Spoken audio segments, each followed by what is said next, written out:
Component किसको कहते हैं, किसी को पता है कुछ भी? जैसे ये तुम्हारा हो गया,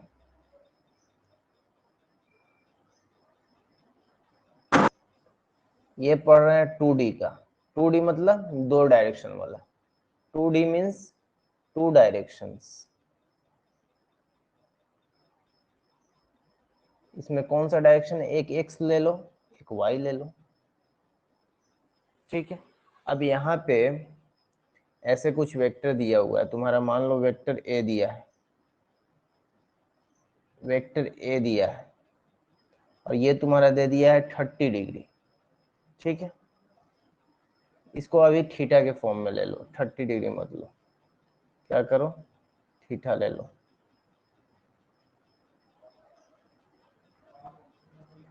ये तुम्हारा थीटा दिया है, ठीक है। अब इस कंपोनेंट को हम क्या बोलेंगे? देखो वेक्टर को क्या कर सकते हैं, जैसे इसको ऐसे हम ट्रायंगल बना सकते हैं। ये एक्स एक्सिस है, ठीक है।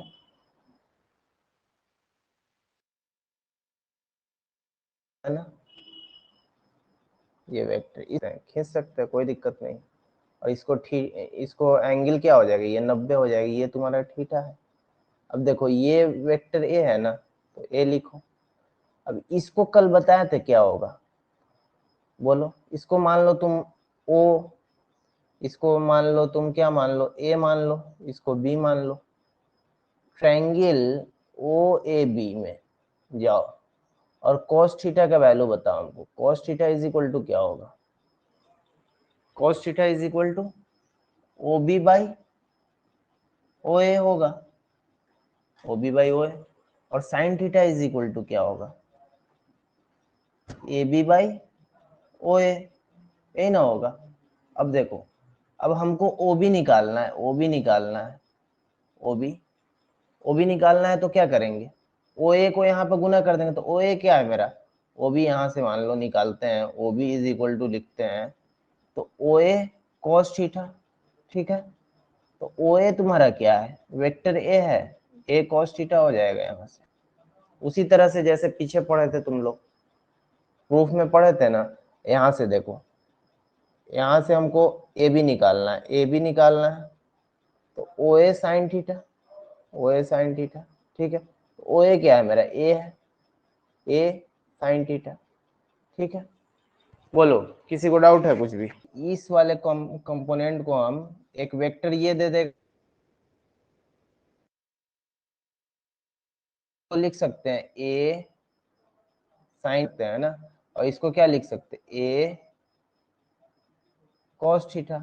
अब हम बोले थे कि वेक्टर को हम शिफ्ट करा सकते हैं, वेक्टर को हम शिफ्ट करा देंगे, तो ये वेक्टर को हम, ये वेक्टर का शिफ्टिंग करा दे और यहाँ पे लिख दे इसको ए साइन थीटा। तो कोई दिक्कत है, ए साइन थीटा, बोलो कोई दिक्कत है? शिफ्ट करा के वहां पे रख दिए, कोई दिक्कत है किसी को? नहीं ना है।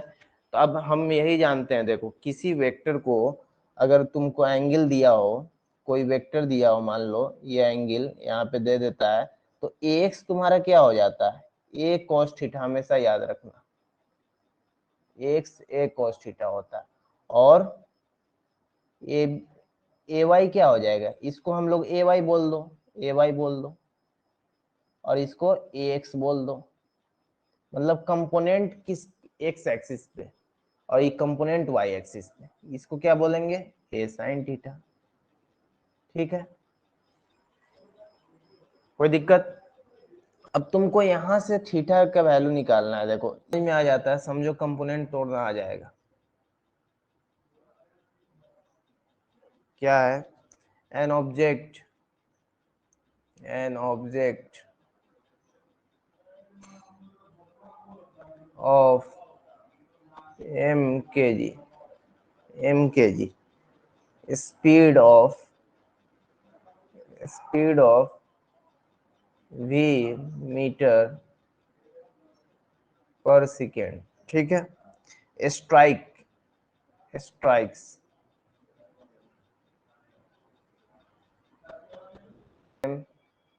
एंगल, ठीक है। The magnitude of change in momentum, the magnitude of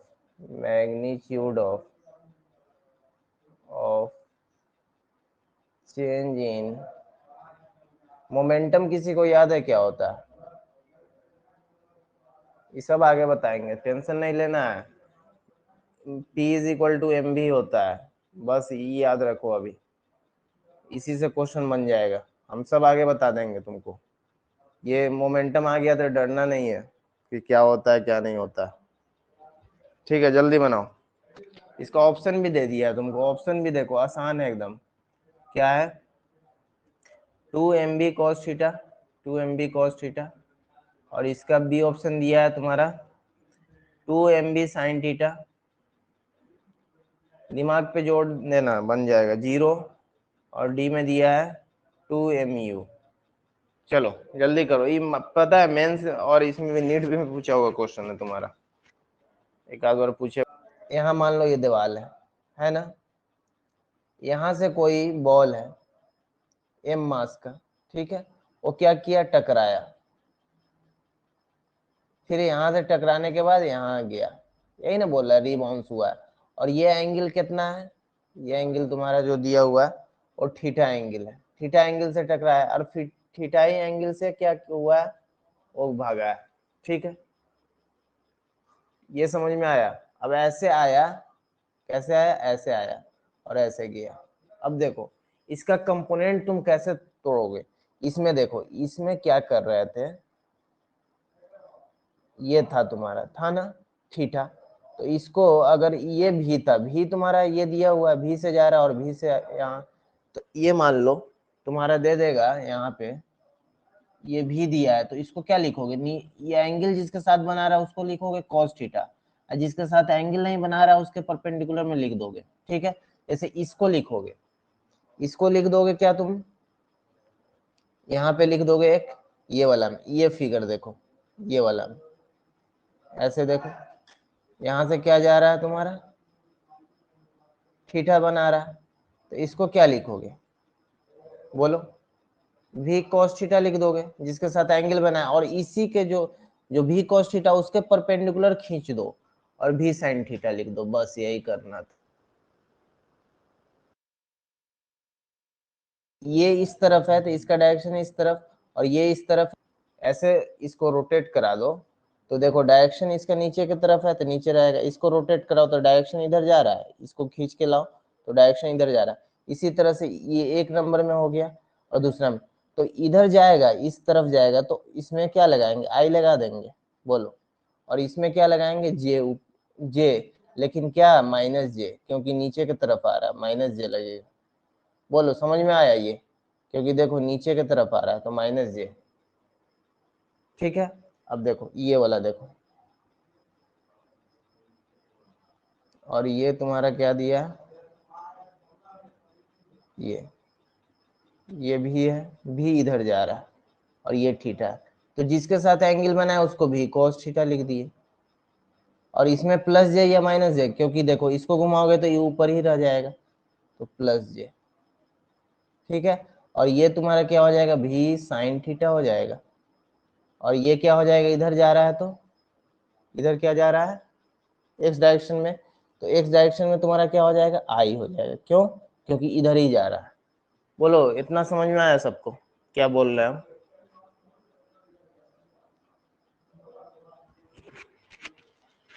बोलो, कंपोनेंट तोड़ने आ गया। अब देखो, अब चेंज, अब एक्स वाला का एक साथ करो, एक्स डायरेक्शन में जो है उसका चेंज लिखो एक साथ। एक्स डायरेक्शन में क्या क्या है तुम्हारा, ये दिया है, मोमेंटम क्या होता है, P is equal to m v होता है, तो change in momentum, change in momentum क्या होता है, इसको डेल पी लिख सकते हैं, और मास तो एम रहेगा। ठीक है, और इसको डेल भी लिख देंगे क्योंकि भी में चेंज आ रहा है ना, भी में एम,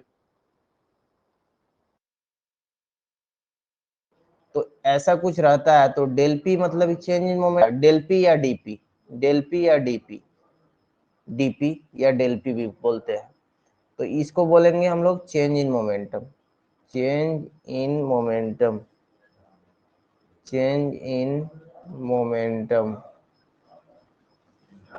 ठीक है, चेंज इन मोमेंट।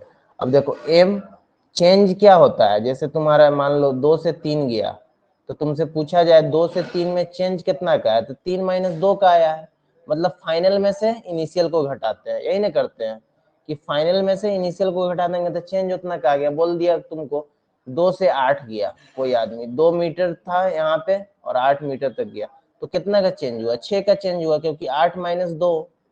तो उसी तरह से देखो यहाँ पे लिख सकते हैं v2 माइनस v1। तो तुम्हारा v2 क्या है बोलो, del p is equal to m। v2 क्या है, v2 बाद वाला हो गया, तो v2 तुम्हारा क्या हो जाएगा, v साइन थीटा आई कैप माइनस v1 क्या हो जाएगा, v साइन थीटा आई कैप। अब देखो यहाँ से दोनों को माइनस हो जाएगा, v साइन थीटा आई सेम है, तो इसका मतलब m इंटू जीरो क्या हो जाएगा, जीरो।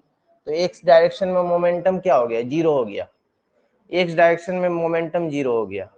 अब बोल रहा है मैग्नीट्यूड ऑफ चेंज, मतलब मैग्नीट्यूड पूछा है, सबका चेंज पूछा है ना। अब हम लोग y डायरेक्शन का देखेंगे।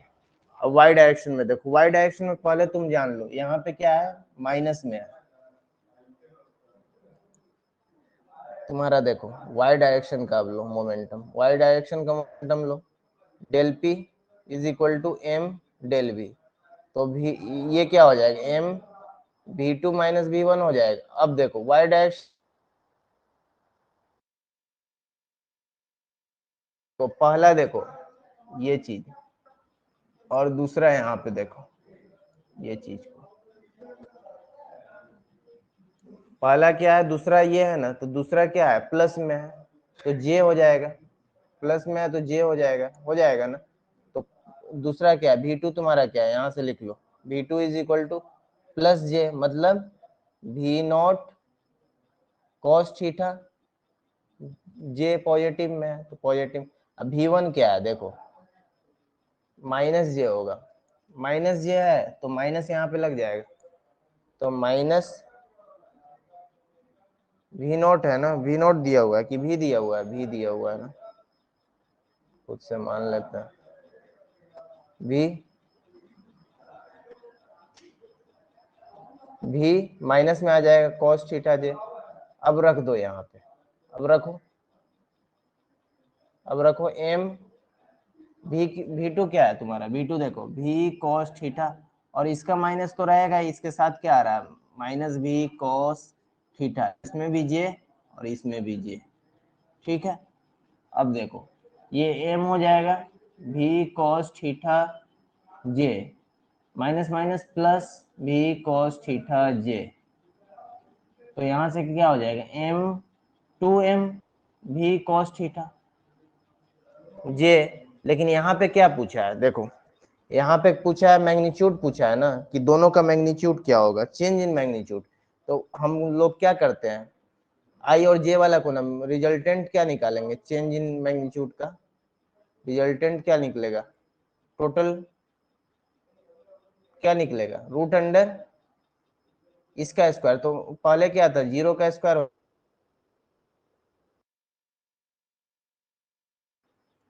आई में क्या आया था, जीरो आया। यहाँ पे कोई पूछ देता है magnitude of change in x direction, तो जीरो हो जाता, लेकिन magnitude of change in momentum पूछा है। डायरेक्शन भी पूछ सकता है, किस डायरेक्शन में मोमेंटम कितना है। अगर जे के डायरेक्शन में पूछता तो ये होता सिर्फ, और टोटल भी पूछता तो यही हो जाता, क्योंकि आई में तो है नहीं। अब देखो इसको लिख सकते हैं ऐसे, टू एम भी कॉस थीटा का स्क्वायर। तो देखो यहाँ से क्या हो जाएगा, रूट अंडर टू एम भी कॉस थीटा का स्क्वायर क्या हो जाएगा तुम्हारा, यही रूट से बाहर आ जाएगा, टू एम भी कॉस थीटा हो जाएगा। बोलो क्वेश्चन है तुम्हारा कि two forces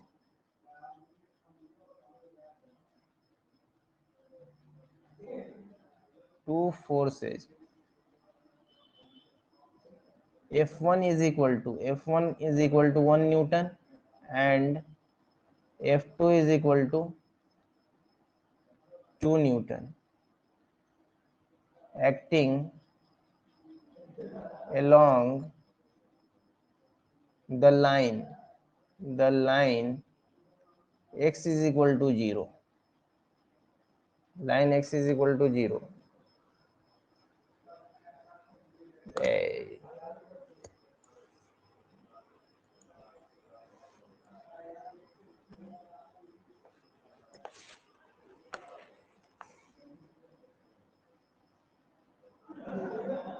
line x is equal to 0, ये 0 है तुम्हारा, x is equal to 0 and y is equal to 0 respectively. Respectively कहने का मतलब है पता है, इसके लिए ये, इसके लिए ये, पहला जो दिया रहेगा उसके लिए वो, दूसरा जो रहेगा उसके लिए वो, respectively. then the resultant of forces, then resultant of forces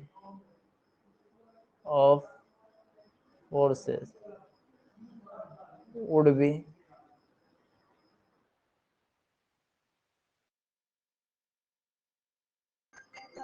I plus 2, B में देखो I प्लस जे, सी में देखो 3I प्लस 2J, और डी में देखो 2I प्लस जे।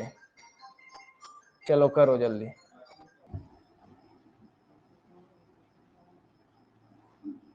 ये y एक्सिस है तुम्हारा, ये x एक्सिस है, ठीक है। अब इसको क्या, इस लाइन को क्या बोलते हैं, x इज इक्वल टू 0 बोलते हैं, याद होगा। इसको बोलते हैं y इज इक्वल टू 0, ठीक है। तो x इज इक्वल टू 0 के लिए कौन सा तुम्हारा फोर्स दिया है, F1 दिया है ना, 1 न्यूटन, ठीक है। और y इज इक्वल टू 0 के लिए तुम्हारा F2 दिया है ना, 2 न्यूटन, ठीक है।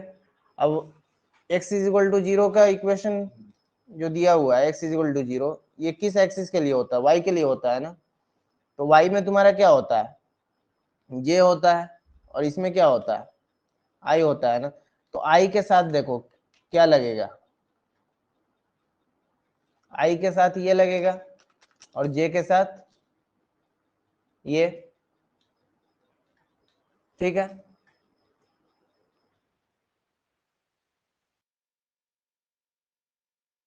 प्लस ये हो जाएगा ना, कौन सा ऑप्शन है,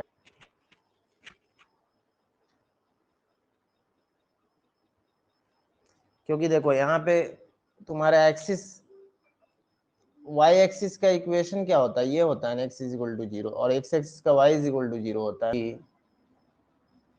are the component of c, component of C,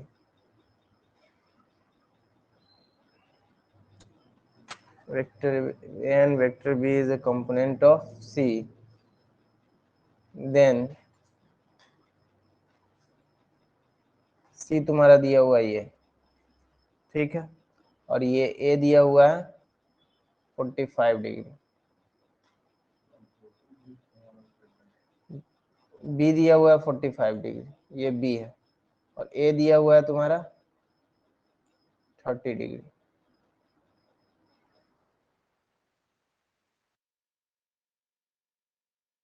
तो ऑप्शन में तुम्हारा दिया है √3/2 इंटू ए, बी में तुम्हारा दिया है 2 में दिया है तुम्हारा 2 में दिया है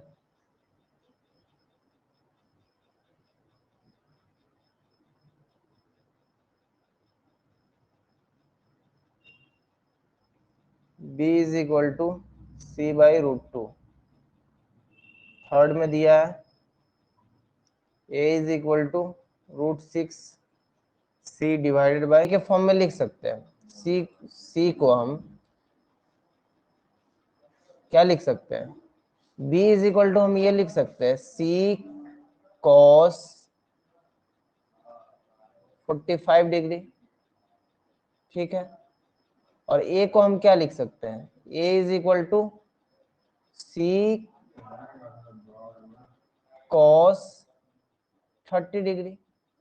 देखो c cos ये वाला c cos, तो b आ जाएगा c cos 45, तो b, c cos 30 तो a, क्योंकि ये इसके साथ एंगल बना है, इसको इधर ले गए फिर एक बार इधर लिखे, तो देखो यहाँ से c cos 45 क्या होता है, 1/√2 होता है, तो b का वैल्यू तुम्हारा क्या आ गया, c/√2, मतलब ये ऑप्शन।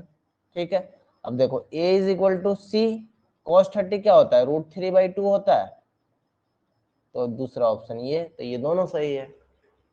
बोलो, अब इसका तुम लोग सोच रहे हो परपेंडिकुलर, तो उसका जरूरत नहीं था, हमको तो सिर्फ बी से मतलब था ना, ए और बी, बी और सी में रिलेशन निकालना था, और सी ए और ए में ना, तो सी को ए तक ले गए, यहाँ तक ले गए, एंगल दिया हुआ था, यहाँ तक कंपोनेंट इसका लिखे, और इसका यहाँ तक कंपोनेंट लिखे, इसका परपेंडिकुलर का जरूरत नहीं था, नहीं लिखे।